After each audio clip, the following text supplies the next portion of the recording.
नारायण नारायण। प्रिय भक्तों, मेरे YouTube चैनल हिंदू भक्ति में आपका स्वागत है। आज मैं आपको कार्तिक मास महात्म्य कथा अध्याय 14 सुनाने जा रही हूँ, जो इस प्रकार हैं। कार्तिक मास का आज लिखूं 14वां अध्याय। श्री हरि कृपा करें, श्रद्धा प्रेम बाएं। तब उसको इस प्रकार धर्मपूर्वक राज्य करते हुए देख देवता क्षुब्ध हो गए।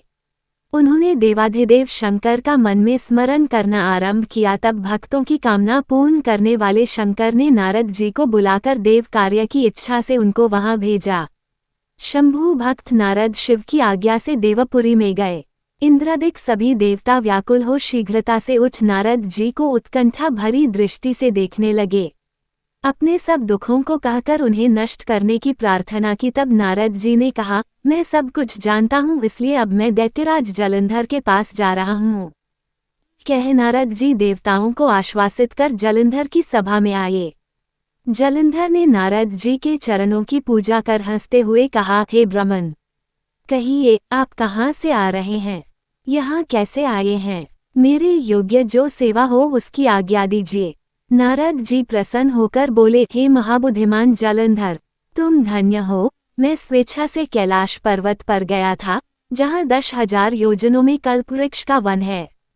वहाँ मैंने सैकड़ों कामधेनुओं को विचरते हुए देखा तथा ये भी देखा कि वह चिंतामणि से प्रकाशित परम दिव्य अद्भुत और सब कुछ सुवर्णमय है। मैंने वहाँ पार्वती के साथ स्थित शंकर जी को भी देखा, जो सर्वांग सुंदर, गौर वर्ण, त्रिनेत्र और मस्तक पर चंद्रमा धारण किए हुए है। उन्हें देखकर मुझे बड़ा आश्चर्य हुआ कि इनके समान समृद्धिशाली त्रिलोकी में कोई है या नहीं। हे दैत्येंद्र, उसी समय मुझे तुम्हारी समृद्धि का स्मरण हो आया और उसे देखने की इच्छा से ही मैं तुम्हारे पास चला आया हूँ। ये सुन जलंधर को बड़ा हर्ष हुआ। उसने नारद जी को अपनी सब समृद्धि दिखला दी।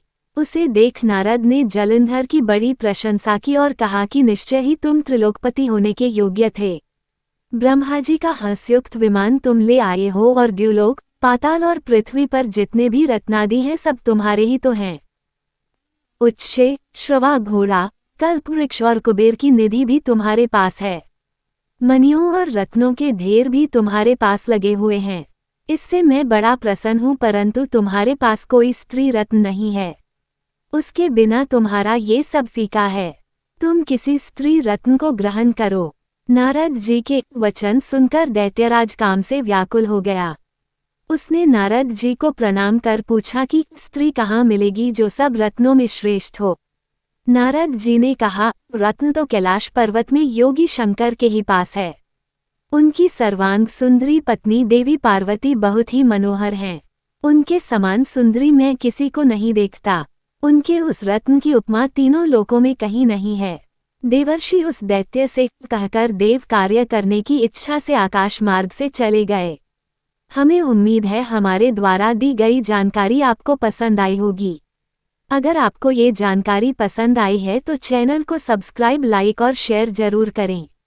ऐसे ही व्रत कथा जानकारी के लिए जुड़े रहे मेरे YouTube चैनल हिंदू भक्ति के साथ।